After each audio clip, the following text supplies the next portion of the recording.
Hi, this is Susanna, and you're now rolling with the best, baby. Welcome to my YouTube channel.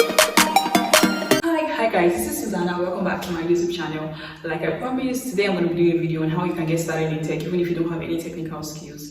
Now, if you've been following the discussion, you will know that tech is all the rave right now. Most people want to get started in tech. Most people want to, learn a skill or two in tech. And everybody is wondering, do I have to learn how to code? Do I have to be a website engineer? Do I have to be a software developer? Do I have to do blah, blah, blah, all that? I'm just going to share with you, basically, from my own knowledge on how I got started. And from my point of view, I can't speak for other people, or I can't speak for other no-code techies in tech. I can only speak for myself. So this is going to be sharing knowledge based on the knowledge that I have. And if you find this helpful, I'll be really happy. Because let's get started in how I started to work in tech. So I got some experience working as a social media manager initially when I started. I just reached out to a few people. I started working with this brand. It wasn't really a tech company, but it was like just a brand, a business, an entertainment brand. And I was working as their content, should I say manager, because I was creating all the content that was going up on the page and all of that. So I had to research. My work was to research the content, find content that people would enjoy. I think that was pretty much on how I started, got started.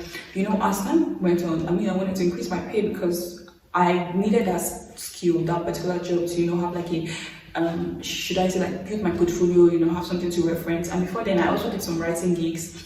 I did some writings, I did some little articles for different blogs. So I was just building up my portfolio. The pay wasn't great when I started out, like it was ridiculous to be fair, but I still did it because at that time I had no option and I wasn't really as skilled as I am now. I'm still learning, but you can't operate beyond what you know or your current knowledge. So then I got started, with writing, and then I was working with this other brand creating helping them come up with content that they will share on their page. So subsequently, I found I was transitioning, into marketing and social media comms and management and all of that. And before you knew it, I decided to pitch another company and started to work on another tech business. I have since started to grow, working in marketing and comms, being responsible for communications across all channels for the brands and businesses I work with. So yeah, that's how I got started basically. And my journey or my transition into tech wasn't like, initially I didn't know there was anything like the tech, clinical. I just know that necessity, it was born out of necessity. I needed money, I needed to be able to finance my lifestyle, I needed to be able to do things for myself. And it was during the lockdown when we had Corona outbreak and everybody was at home, I wasn't in school, I wasn't getting any money. So I had to think fast, how am I going to get income to sustain myself? How am I going to even buy this as well on the internet? And that was how I got started. So it wasn't born out of any, I wanted to change the world, but sweetheart, I just wanted to be able to afford what I want. A trip to Dubai, if I need. My motivation was money, always has been, always will be. Please, nobody should preach passion for me. If it was passion, I'll be studying medicine. And obviously, they didn't give me, so here we are. Anyways, back to the story I was giving you guys. So, like I said, I just decided to, start to hone my skills. As I worked with these different companies and brands, I was getting better, my knowledge was increasing, and I was able to understand how this is run and how this is done. Now, let me tell you, when I started, I did not have a clue what I was doing, but I was using the internet. Some of the things they would ask me, I would have to use Google to understand and then come back and respond. It was like literally a fake it to make it, and which is why many people get started instead. If you're waiting for when you know everything finished, my sweetheart, you will not even do anything. And there are people who don't even know as much as you do, any much more than you do, just because they are confident. They think themselves in this industry is confident, and a very good portfolio that you can prove, of course. So, like, you don't need to know everything perfectly for you to get started in tech. You just need to be interested enough to do it. So now I work in marketing and comms.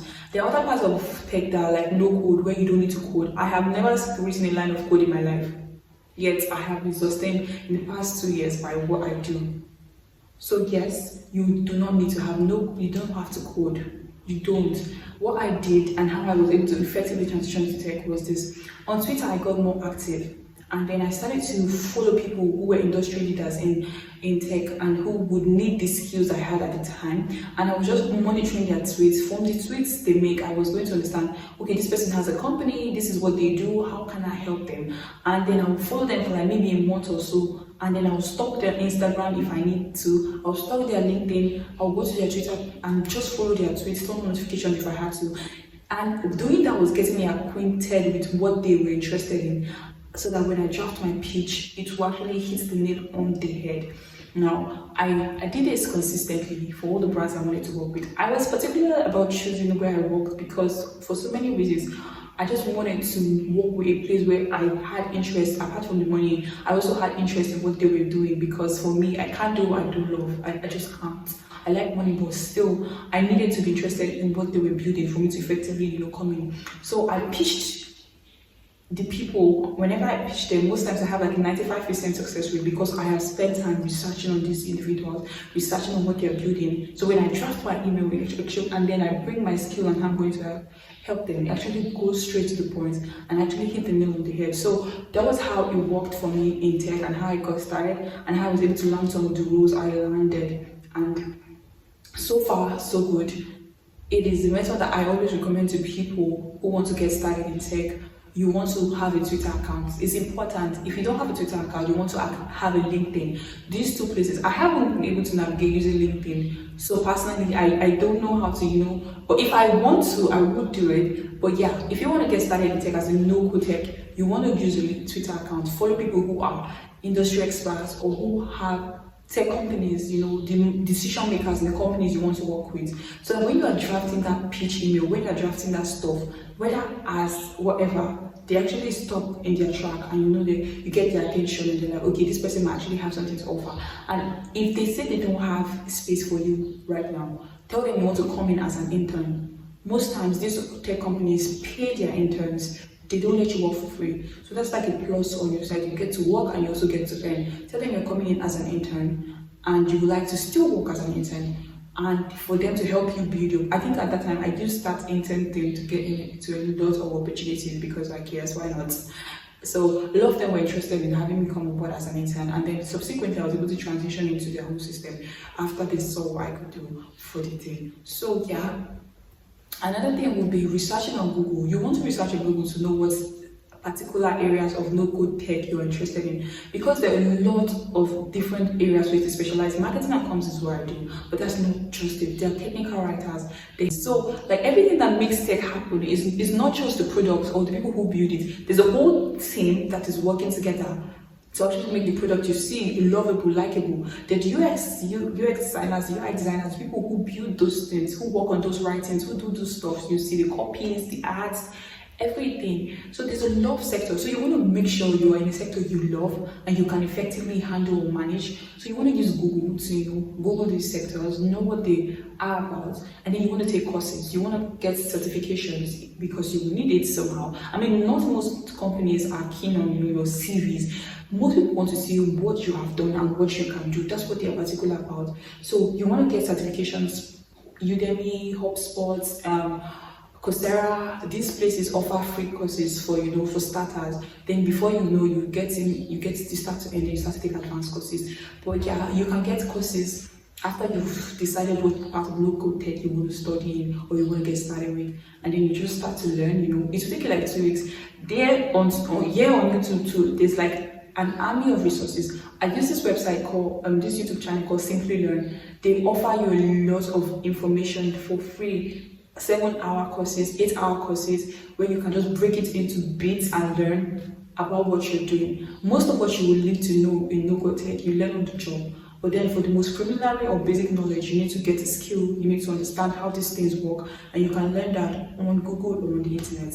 I don't know what else I might need to add, but yeah, that's how I have been able to navigate my way in. I have work on connections, strengthening my connections, using Twitter to leverage on those connections, and pitching myself, telling the brands what I can do for them, how I can help them, and basically just finding my way there. Somehow, even when I don't know what I'm doing, I make sure that I show up still. I know that I constantly upgrade my skills. I constantly try to contribute where I can. And over time, people start to say, oh, this is a valuable member of our team. This is someone we want to keep around. And yeah, that's how it has worked for me. I don't know what other people might have to say about how they got started in tech, but yeah, this is my own experience. This is my own story, how I have been able to do it. I hope that this is enough for someone to get started. And you want to create a list of tech companies you want to work with. It will help you to know, sometimes you will get rejection emails, but like if you have 50 companies and you draft your pitch properly, sweethearts, 1 out of 50 will give you a yes. I mean it. So you want to plan yourself and be like, okay, research on these companies, research on the strategic key holders or strategic members of their team that actually hold the key to getting you in, and you pitch them. When you write a good pitch, you will stop somebody in their tracks and they'll be like, this is good. Let's hear what you have to say. Even if you don't get it, they'll give you opportunity for an interview at least. So it's not that difficult. It's not that difficult at all. Anybody can do it. Anybody can get into tech. Anybody can start a career in tech today. It's easy. Even on your Instagram, you can customize your following to just people who talk about what to do, how to get into a career. It's like the internet is like everything you need to know right now. It's online. So I hope that you take these tips. I hope they work for you. If you have any questions or anything that is not clear, you can drop a comment in the comment section. I'm going to do a video on it if I have to, or I'm just going to respond to you on my Instagram. So follow me on Instagram at @_KUWS. And thank you so much for watching. Let me know, and I appreciate you. Also subscribe. Don't forget to subscribe. I'll be coming in with more info and more juicy details about what I'm up to. I'm getting this adulting thing, of course. See you another time.